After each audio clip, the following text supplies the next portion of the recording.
저희들이 가지고 있는 신약 성서 복음서는 지난 2시간에 걸쳐 말씀드렸듯이 부활하신 예수님에 대해서 그들이 어떻게 예수님을 만났는지 이렇게 담담하게 이렇게 전하고 있다고 이렇게 말씀을 드렸습니다.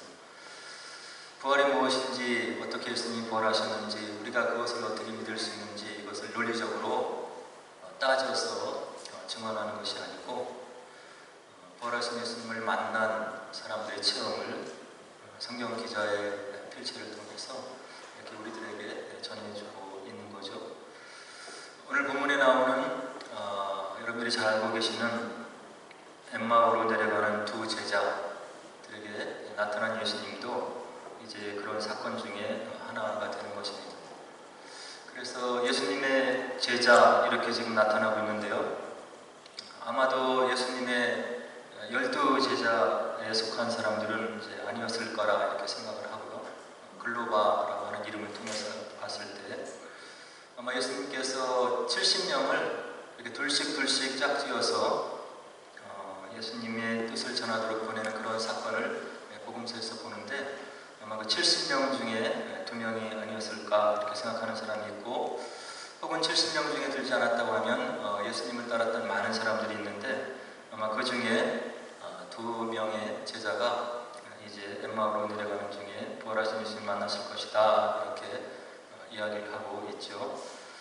그리고 오늘 13절에 보면 때를 우리들에게 분명히 얘기해주고 있는데 그날에 이렇게 오늘 성경 본문 말씀이 이야기를 해주고 있습니다.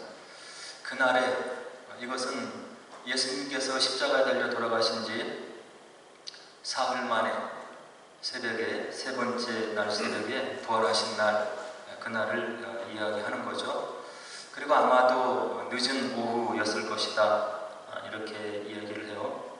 그리고 오늘 본문에 나오는 엠마오는 성경 오늘 13절에 예루살렘에서 한 25리 정도 떨어져 있다 이렇게 얘기를 하고 그런 마을이었는데 지금 두 제자가 그리 가고 있다는 이야기죠. 그래서 킬로미터로 하면 약 11km 정도 근접거리에 있는 그런 떨어진 마을이었다 이렇게 이야기를 해요. 그래서 이 엠마오로 가면서 두 제자가 서로 이제 이야기를 하는 거죠. 우리가 예수님을 따랐는데 우리의 종교 지도자들이 이렇게 모함을 해서 돌아가시게 했고 그분이 돌아가신 줄로 알았는데 이제 부활하셔서 제자들에게 여러 번 나타났다고 하는 그런 소식을 우리가 들었는데 그것을 우리가 믿을 수가 있겠느냐 뭐 이런저런 얘기를 둘이 이렇게 두런두런 하면서 이제 엠마오로 가고 있었던 것 같아요. 근데 보통 엠마오로 내려가는 제자들 이렇게 이야기를 하잖아요. 이제 그것은 예루살렘이 지형학적으로 좀 높은 지역에 있어서 그런 이야기를 하는 것입니다. 그래서 이스라엘 보면 이렇게 해안 지역 또 대부분의 도시가 있는 그런 산간 그런 지역이 있고 또 갈릴리에서 사해로 이루어지는 그런 계곡 지역이 있고요. 그 다음에 요단강 동편 이렇게 4지역으로 나누는데 오늘 예루살렘은 그 구릉산 지역에 있었던 거죠. 그래서 한 11km 떨어져 있는 엠마오를 향해서 이렇게 내려간다 이제 그런 표현을 이제 쓰고 있어요. 그래서 이와 같이 이제 되어진 일을 가지고 의심 반 또 믿음 반 이렇게 해서 얘기를 하고 있는 제자들에게 예수님이 이제 다가오셔요. 두 제자에게 예수님이 접근하셔서 이제 어느덧 그들과 동행한다 이렇게 하는 표현을 15절에 이야기를 하고 있고요. 누군가 접근을 해서 다가왔고 이야기를 걸어오고 있는데 그 두 제자는 다가오신 분이 누군지 예수님인지 알아보지 못하더라 이렇게 16절에 이야기를 해주고 있어요. 아마도 십자가에서 처참히 모든 피와 물을 흘리고 돌아가신 그 예수님을 이렇게 생각하면서 돌아가신 예수님 그리고 처참하게 고문당하고 찢기고 돌아가신 그 예수님의 모습을 이 제자들이 잊지를 못했겠죠. 그래서 다가오는 분이 예수님이신지를 몰라봤을 수도 있겠고요. 아마도 또 이제 신령한 몸으로 부활하신 그 예수님을 육안으로 이렇게 대하면서 이분이 예수님이었을까 이렇게 생각하기가 좀 어려웠던 거 아닌가 그런 생각을 하고 있어요.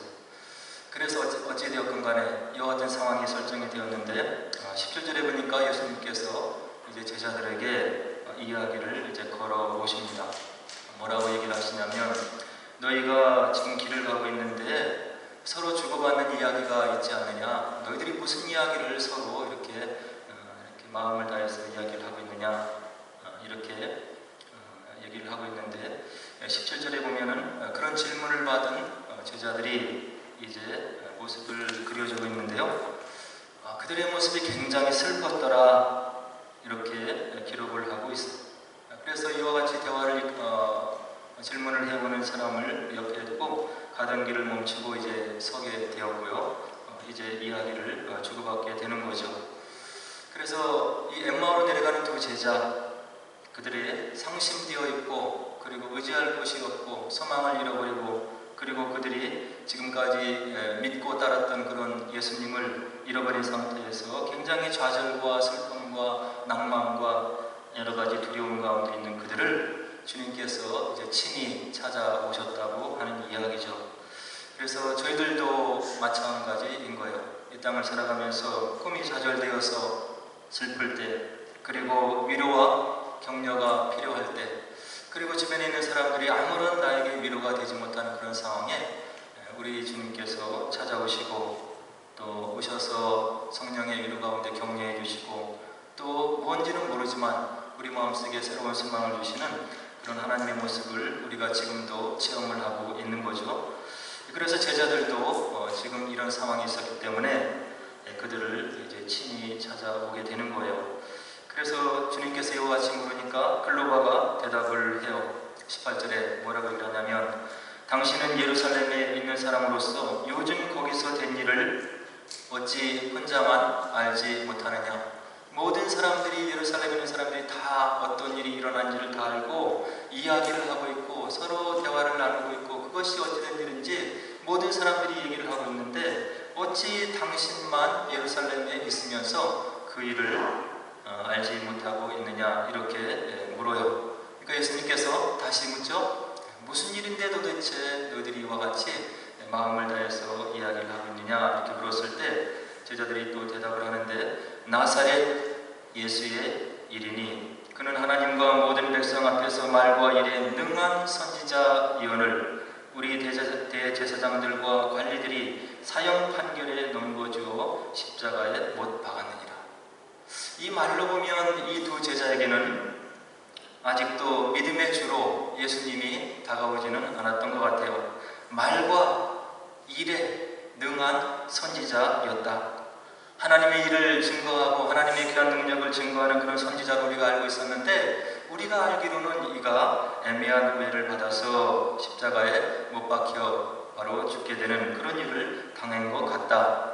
이렇게 그들이 알고 있는 믿음을 표현해서 예수님에 대해서 증언을 하죠. 그래서 또 이야기를 덧붙여 21절에 보니까 뭐라고 얘기를 하냐면, 우리는 이 예수가 이스라엘을 속량할 자라고 바랐다. 이스라엘을 구원할 자로 우리가 이렇게 바랐고 그렇게 생각을 했고, 그래서 우리가 따랐는데 허망하게 지금 이 땅에서 운명을 다하고 돌아가신 것이다, 이렇게 이야기를 하는 거예요.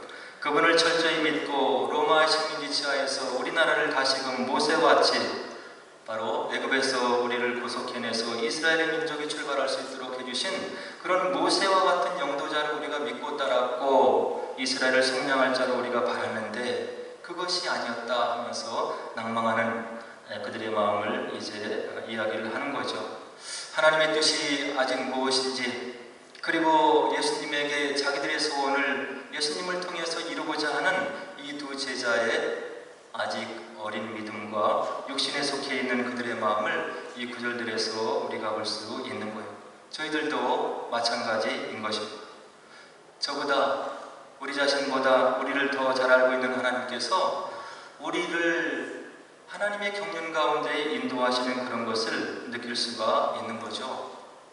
그것을 믿으며 나가지만 어떤 때는 그것이 우리에게 고통으로 다가올 때도 있고 하나님이 어디 계신지 모르겠다고 이렇게 하나님을 향해서 원망할 때도 있는데, 그것은 우리의 생각이고 나중에 다 지난 뒤에 뒤를 돌아보면 바로 하나님의 경륜 가운데 나의 삶이 그런 과정을 통해서 그런 어려움을 통해서 이런 일을 있게 하시기 위해서 우리 하나님께서 나의 인생을 경륜하시고 인도하셨구나 하는 깨달음을 우리가 믿음 가운데 고백할 수 있음을 우리 신앙생활 속에서 누누이 체험을 할 수가 있는 거예요.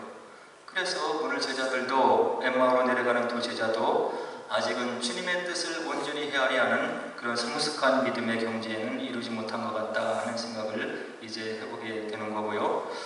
그래서 두 제자가 또 이야기를 이어갑니다. 21절에 보니까 그 예수님이 돌아가신 지 사흘째가 되었다. 근데 우리가 놀라운 소식을 들었는데 우리 제자 중에 몇 명이 새벽에 무덤에 갔다가 그 예수님의 시체를 보지 못하고 와서 하는 말이 예수님이 살아났다고 우리에게 이렇게 증언하고 있는데 또 천사를 봤다고 얘기를 하고 있는데 우리가 그것을 믿을 수가 없는 그런 이야기를 지금 듣고 이것이 어찌된 영문인지 몰라서 지금 이야기를 하면서 내려가고 있는 중이다 이렇게 이야기를 해요. 그리고 나서 더 놀라운 얘기가 있는데 24절에 보니까 두어 사람이 아마 베드로와 요한을 얘기하는 것이겠죠. 무덤에 가서 과연 여자들이 말하는 바와 같음을 보았으니 예수는 보지 못했다고 우리들에게 증거를 해주고 있다. 예수가 나의 선생이 스승이 살아났다고 얘기를 하는데 그것이 어찌된 영문인지 도저히 우리가 지금 이해할 수 없어서 이와 같이 얘기를 하고 있으며 엠마오로 내려가고 있는 중이다 이렇게 물음을 걸어오는 예수님께 이야기를 해요. 그래서 이와 같이 낙담하고 그 사건을 믿지 못하는 제자들을 향해서 예수님께서 이제 다시금 답변을 주시는데 25절에 보니까 너희들은 미련하고 선지자들이 말한 모든 것을 마음에 더디 믿는 자들이다 이렇게 예수님께서 밝히 가르쳐 주시고 26절에 뭐라고 했었냐면 그리스도는 메시아는 바로 이와 같은 고난을 받고 자기에게 영광된 그런 곳에 들어가야 할 것이 아니냐 이렇게 예수님께서 두 제자에게 이야기를 하시면서 모세와 모든 선지자의 글로 시작하여 성경 모든 곳에 쓰인 바 바로 예수님 메시아 자기에 관한 것을 자세히 설명하셔서 바로 두 제자에게 가르쳐 주었더라 이렇게 27절이 이야기를 해주고 있는 거예요. 모세의 글로부터 시편에 이르기까지 그리고 선지자들에 이르기까지 앞으로 이스라엘을 구원할 그런 메시아, 온 세상을 구원할 메시아, 하나님의 경륜 가운데 보낼 메시아에 대한 예언의 말씀들이 여기저기에 산적하게 뚜렷이 볼 수 있도록 하나님의 호흡이 묻어있는 성경에 기록되어 있는데 모세의 글로부터 시작해서 모든 선지자의 글을 예수님께서 조목조목 짚어가면서 이 모든 구절들이 앞으로 오실 메시아에 관한 것이고 바로 그 성경의 말씀대로 메시아로 오신 예수님께서 바로 돌아가신 것이고 영광 중에 은혜 가운데 하나님의 은총 가운데 다시금 부활하신 것이다 이렇게 두 제자들에게 세세히 설명을 해주었다고 하는 이야기죠. 그럼 모세의 글에 어떤 메시아에 대한 글이 있을까요? 신명기 18장 15절에 보니까 모세를 통해서 하나님께서 앞으로 오실 메시아를 얘기해주고 계신데 내 하나님 여호와께서 너희 가운데 내 형제 중에서 너를 위하여 나와 같은 선지자 하나를 일으키시리니 너희는 그의 말을 들을지니라. 이와 같이 성경 초반부에 신명기에 앞으로 어떤 메시아가 올 것인지 하나님의 종이 올 것인지 그래서 무엇을 할 것인지를 바로 모세의 필체를 통해서 기록해 놓고 있는 하나님의 글을 우리가 찾아볼 수 있고요. 그 다음에 여러분들 다 아시겠지만 이사야 선지자가 이사야서 53장에 보면 앞으로 메시아가 오셔서 어떻게 고난을 당하고 왜 그와 같은 처참한 십자가를 지셔야 되는지에 대해서 세세하게 그 글을 우리가 구절구절 단어를 살피면서 읽으면 예수님께서 골고다 십자가를 걸어가시면서 고난당하신 그 기록을 아주 눈에 볼 수 있듯이 묘사하고 있는 이사야 선지자의 글을 우리가 53장에서 볼 수가 있는 거죠. 그래서 예수님께서 그런 선지자의 글을 바로 이 두 제자에게 다 조목조목 짚어가면서 이것이 오실 메시아에게 이루어질 일인 것이고 이 하나님의 말씀대로 바로 예수가 그리고 너희들이 생각하는 선생, 그리고 그 선지자가 그와 같은 고난을 받고 이제 부활하게 된 것이다. 이렇게 제자들에게 세세하게 친절하게 다 설명을 해주셨더라. 이렇게 이야기를 해주고 있는 거예요. 우리가 바울의 말을 들으면 로마서 10장 17절에 보면 우리에게 믿음이 있어야 되는데 믿음이 어디서 나오냐면 믿음은 들음에서 난다. 이렇게 기록해 놓고 있어요. 들음은 어디에서 오는 것이냐? 바로 그리스도의 말씀으로 말미암는 것이다. 우리가 믿음이 있어야 돼요. 그것은 하나님의 말씀을 들어야 된다는 것이고 그 하나님의 말씀을 들을 때 우리 마음속에 성령의 역사 가운데 그 말씀이 믿어지고 바로 예수님에 대한 우리의 믿음이 자라고 성장하고 바로 주님의 인격까지 자랄 수 있다고 하는 것을 사도 바울은 로마서 10장 17절에서 분명히 이야기를 해주고 있는 거예요. 저희들에게도 이런 말씀이 동일하게 적용돼야 되는 것입니다.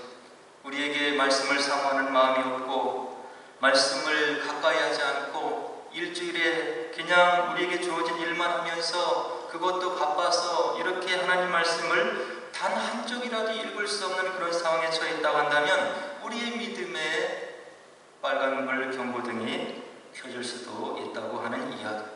하나님께서 우리를 사랑하셔서 그분의 호흡 성령을 담아서 주신 이 성경 말씀을 우리가 지근거리에 두면서 우리가 새끼 밥을 먹듯이 그 하나님 말씀을 넘겨가면서 읽으면서 기도하며 하나님의 은혜를 구할 때 우리의 영혼이 성장하는 것이고 우리의 믿음이 자라는 것이라고 하는 것을 오늘 사도 바울의 이런 귀한 말씀을 통해서 우리가 생각해 볼 수가 있는 거죠. 그래서 예수님께서 이와 같이 설명을 해주는 그런 과정을 통해서 이제 두 제자의 마음의 눈이 뜨어지게 되는데 어떤 마음이 생기냐면 이런 말씀 메시아에 대한 이야기를 세세히 설명드린 이 제자들의 마음에 말씀을 더 듣기를 원하는 거예요. 그래서 예수님이 더 함께 있기를 강권해서 바로 예수님과 더 함께 있기를 원하는 그런 표현을 29절이 이와 같이 해주고 있는 거죠. 그들이 강권하여 이르되 우리와 함께 유하사이다.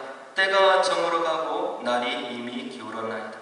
말씀을 깨닫는 은사가 우리 마음속에 임하면 하나님 말씀을 더 가까이 하기를 원하는 그런 마음이 우리 가운데 생기게 되는 거죠. 여러분들 아마 한국의 초대교회사를 이제 서적을 통해서 이렇게 접해보면 우리 믿음의 선진들이 하나님 말씀 듣기를 얼마나 사모했는지를 구구절절 우리가 살펴볼 수가 있는 거예요. 하나님 말씀을 듣기 어려웠던 그때, 하나님의 말씀을 손에 넣기 어려웠던 그때, 믿음의 초대교회 때, 한국교회 그 개신교 초기에 사경회, 하나님 말씀을 풀어서 연구하고 전하는 그런 사경회가 열린다고 한다면 사람들이 전국 방방곡곡에서 먹을 것을 쌓아 짊어지고 집신을 몇 걸레 더 이렇게 해서 몇 날 며칠을 걸어서 그 사경회가 일어나는 자리에 가서 말씀을 사모하고 은혜를 받고 그리고 그들의 믿음을 성장시켰다고 하는 그런 우리 한국 초대교회의 믿음의 역사를 우리가 한국 교회사를 통해서 우리가 확인할 수 있는 거죠. 왜 그렇습니까? 그들의 마음이 하나님 말씀을 알기에 갈급한 그런 마음이 있었기 때문인 거예요. 그런 믿음의 초기 성도들의 어떤 신앙생활에 비했을 때 우리의 모습은 너무나 풍성하고 모든 것이 가능하고 우리가 마음만 먹으면 성경을 열 수 있고 그리고 미디어를 틀으면 그 유명한 사람들의 설교 말씀을 우리가 다 접할 수 있는데 과연 오늘 저와 여러분들의 마음은 우리 믿음의 선조들만큼 그렇게 말씀을 알기에 간절한 그런 마음이 있냐고 하는 이야기. 불과 몇 번 못 되는 주일 예배에 그런 예배의 설교 시간도 우리가 때로는 길다고 얘기를 하고 마음에 불평하는 마음을 갖기도 하고 그런 우리의 모습을 우리가 스스로 체크해 볼 수 있지 않냐고 하는 이야기. 그러나 성경이 오늘 본문 말씀을 통해서 우리에게 가르쳐 주신 것은 무엇이냐면 말씀의 본체이신 예수님께서 말씀을 지목해서 그것을 설명해서 그것이 예수님에 대한 것이고 왜 이런 일이 일어나야 되는지, 그리고 앞으로 메시아가 와서 무엇을 회복해야 되는지를 조목조목 설명해 주었을 때 두 제자들의 마음이 뜨거워졌다고 하는 것을 오늘 말씀을 통해서 우리가 확인해 볼 수가 있는 겁니다. 근데 두 제자가 아직 이와 같은 말씀을 설명해 주는 분이 누구인지를 몰라요. 그래서 이제 함께 연식에 들어가서 이제 음식을 나누죠. 그리고 이제 우리 주님께서 떡을 띄어서 축복하시고 그들에게 나누어 줄 때, 오늘 본문 30절 31절에 보니까 그들의 눈이 밝아져서 부활하신 예수님을 알아보았더라. 지금까지 우리가 동행하신 분이 누구이고, 이런 말씀을 풀어 해설해 준 분이 누구이고, 그리고 내 눈앞에서 떡을 떼신 분이 누구인 것을 그들의 눈이 밝아져서 부활하신 예수님을 알아보았더라. 이렇게 오늘 본문 30절로 31절이 이야기를 해주고 있는 거예요. 31절에 보니까 그들의 눈이 밝아져서 그인 줄 알아보더니 예수는 그들에게 보이지 아니하시는지라. 예수님이 보이지 않으면 이들이 당황해야 할 것 아니에요? 부활하신 예수님을 내가 만났는데, 그 예수님을 눈이 밝아져서 알아보았는데 예수님이 눈앞에서 사라진 것. 중요한 것은 오늘 본문은 이와 같이 황당한 일이 벌어졌는데 이 두 제자가 놀라지 않았다고 하는 이야기. 부활하신 예수님이 정말로 제자들의 증언대로, 여인들의 증언대로 살아나신 것이 사실이구나. 내 육안으로 부활하신 주님을 만난 것이다. 내 눈에 부활하신 주님이 보이지 않아도 부활하신 주님을 믿는 믿음이 말씀을 들은 이 두 제자에게 생겼다고 하는 것을 오늘 보는 말씀은 침묵으로 우리들에게 증언을 해주고 있는 것. 그리고 둘이 뜨겁게 고백을 하죠. 32절에 보니까 그들이 서로 말하되 길에서 우리에게 말씀하시고 우리에게 성경을 풀어주실 때에 우리 속에서 마음이 뜨겁지 아니하다니. 눈에 보이던 부활하신 예수님이 없어졌는데 그것이 하나도 이상한 것이 아닌 것. 부활하신 주님을 만났다고 하는 체험이 이들의 믿음을 성숙시킨 것이고, 부활하신 주님을 믿는 믿음이 바로 생겼다고 하는 이야기죠. 말씀이 깨달아질 때 느끼는 희열, 이 말씀이 나의 가정에, 나에게 이런 의미가 있었던 것이구나. 이 말씀이 우리의 구속사 속에 예수님에게 이와 같이 큰 의미가 있었던 것이구나 하는 것을 우리가 성경을 읽을 때 종종 깨달아 알 수 있다고 하는 이야기. 우리의 상황에 어쩌면 그렇게 꼭 맞는 말씀을 우리에게 주시는지, 나의 처한 그런 상황에 어떻게 그렇게 꼭 맞는 말씀을 인도하신 가운데 허락하시는 성령 하나님의 역사를, 말씀을 사모하고 읽은 저와 여러분들이 바로 체험으로 알 수 있고 서로 나눌 수 있지 않겠느냐 하는 이야기. 그래서 이런 예수님, 부활하신 예수님을 만나고 서로 고백한 이 두 제자가 엠마오로 내려가던 발걸음을 이제 돌이켜서 33절에 보니까 부활하신 주님을 만난 두 제자, 예루살렘으로 다시 올라가는, 거슬러 올라가는 그런 모습을 우리가 볼 수가 있는 거죠. 그리고 나서 예루살렘에 있는 11제자, 그리고 그들과 함께 있는 모든 사람들을 만나서 이제 다시금 대화하는 이 두 제자의 모습을 볼 수가 있는 거예요. 근데 이 두 제자가 다시금 예루살렘에 올라가서 11제자를 만나고 그들과 함께 있었던 사람을 만나면서 고백을 하는데, 부활하신 예수님을 만난 그 예수님에 대한 사건을 이제 서로 나누면서 고백을 하게 되는 거죠. 예루살렘에 있었던 11제자와 무리들은 뭘 하고 다시금 올라온 두 제자에게 나누냐면 34절에 보니까 주께서 과연 살아나시고 시몬에게 보이셨다. 이런 고백을 두 제자에게 다시금 하는 거예요.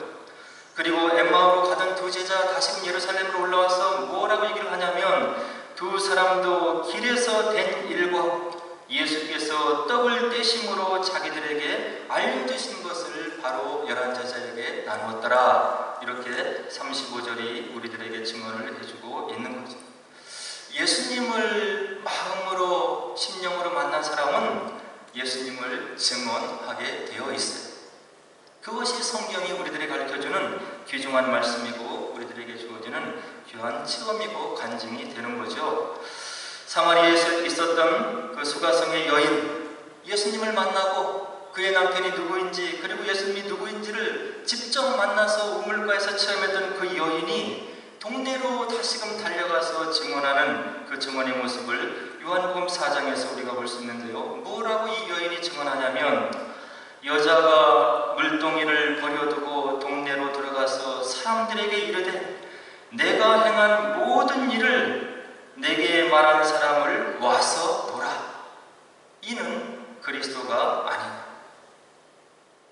그 여인이 어떻게 살아왔는지를 그 여인이 예수님에게 이야기하지 않았음에도 예수님이 다 얘기를 하시고 그 여인에 대한 삶의 내력을 얘기하는 것을 보고 이 여인이 이와 같은 증언을 하는 겁니다.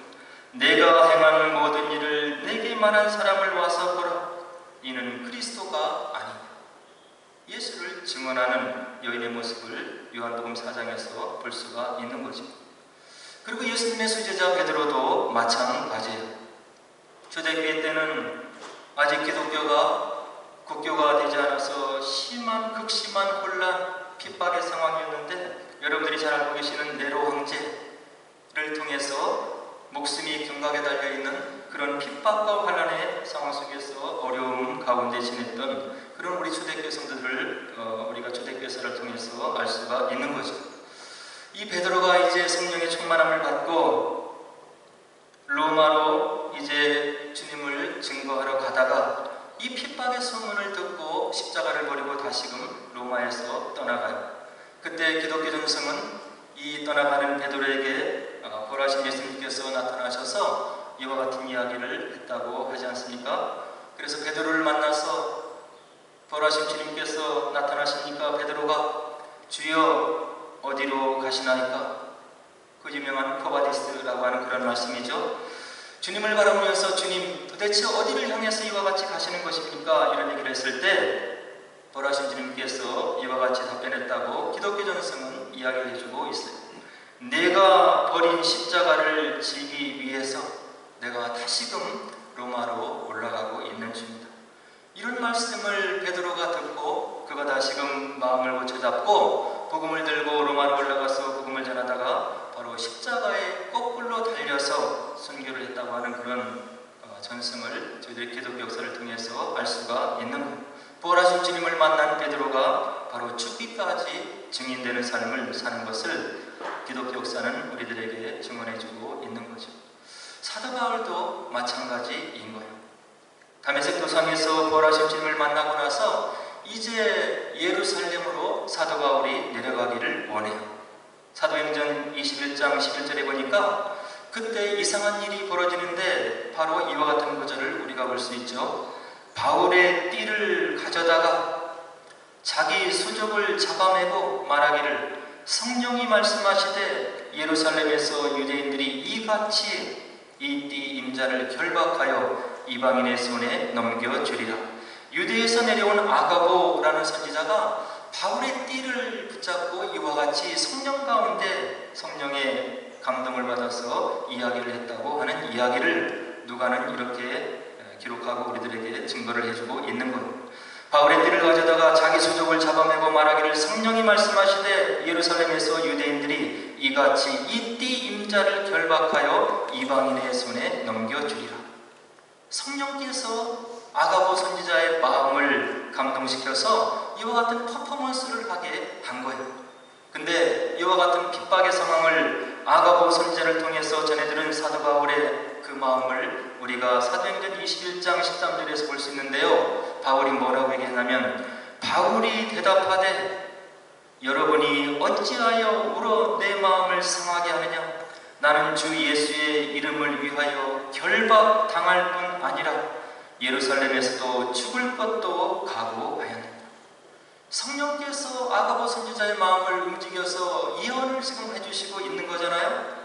근데 바울은 그런 핍박 너머에 있는 본인이 이 땅에서 감당해야 될 사명을 보고 달려가고 있는 사도 바울의 이런 모습을 우리가 사도행전 21장에서 볼 수가 있는 거예요. 아마도 저와 여러분들 같으면 성령에 충만한 사람이 이와 같은 앞으로 다가올 핍박과 환난에 대해서 성령의 충만함 받고 예언을 한다고 한다면 그것이 하나님의 뜻인가 다시 한번 물으면서 주저할 것이고, 그것이 나에게 일어나지 않았으면 좋겠다고 하나님 앞에 기도하면서 머뭇거리고 자리에서 이동하지 못하는 그런 연약한 모습을 보이지 않았겠어요? 근데 바울은 하나님의 마음을 아는 것, 아가보 선지자가 성령에 충만해서 나에 대해서 이와 같이 예언한다고 하는 것을 바울이 모르고 있는 것이 아닌 거죠. 내가 비록 예루살렘에 가서 이와 같은 핍박을 아가보 선지자가 예언한 대로 받는다 하더라도 주 예수의 이름을 위하여 내가 결박당할 뿐 아니라 예루살렘에서 죽을 것도 각오하였느니라. 이것이 부활하신 주님을 만난 사람들의 한결같은 고백임을 우리가 기독교 역사를 통해서 보면 우리가 살펴볼 수가 있는 것. 오늘 저와 여러분들은 예수님을 어떻게 만나고 계십니까? 이 땅에 살아가는 나의 삶에 나의 소원을 이루어드리는 도깨비 방망으로, 그리고 그것이 이루어지지 않았을 때 예수님에게 원망하며 불평하며 하나님이 어째 이를 쓸 수 있냐고 하나님을 향해서 원망의 음성을 높이는 그런 단계에 있는 것인지, 아니면 오늘 당하는 이런 어려움들이, 이런 환난과 슬픔과 어려움들을 통해서 나의 마음을, 믿음을 성장시키시고 더욱 빚어내시고 나에게 더 큰 사명을 맡기시려고 하는 하나님의 경륜 가운데 있는 그런 시간임을 고백하고 있는 그런 사람들인지, 아니면 주님을 위해서 어떠한 일이 있다 하더라도 주님을 위해서 믿고 결정하고 주님의 뜻을 위해서 우리의 믿음의 결단을 보여드리는 그런 성숙한 믿음의 단계에 있는지를 오늘 살펴야 될 것이다, 이렇게 생각이 되는 것입니다. 엠마오로 내려가던 두 제자들과 같은 저희들입니다. 때로는 눈이 가려져 있고 슬픈 빛을 띠고 걸어가고 있는 우리를 볼 수 있고, 또 이 땅에서 받을 그런 여러 가지 응답, 복만을 생각하며 살아가는 우리의 미련하고 더듬이 있는 모습들을 저와 여러분들이 삶을 통해서 체크를 할 수가 있는 것입니다. 이와 같은 저희들에게 부활하신 주님이 다가오셔야 되는 것. 그래서 부활을 통해서 우리들에게 확실한 믿음의 증거를 심어주시고 그것을 우리가 부여잡고, 그리고 앞날에 우리를 통해서 주님께서 이 땅에서 이루시자 하는 그런 뜻을 우리의 삶을 통해서 이루어드리고, 그리고 우리의 삶을 통해서 우리가 만난 주님을 우리가 증거하고 주님의 나라의 확장을 이루어드리는 저와 여러분들의 증인된 삶을 사시는 그런 제자들이 되시기를 주의 이름으로 간절히 축원을 드립니다. 이제 우리 함께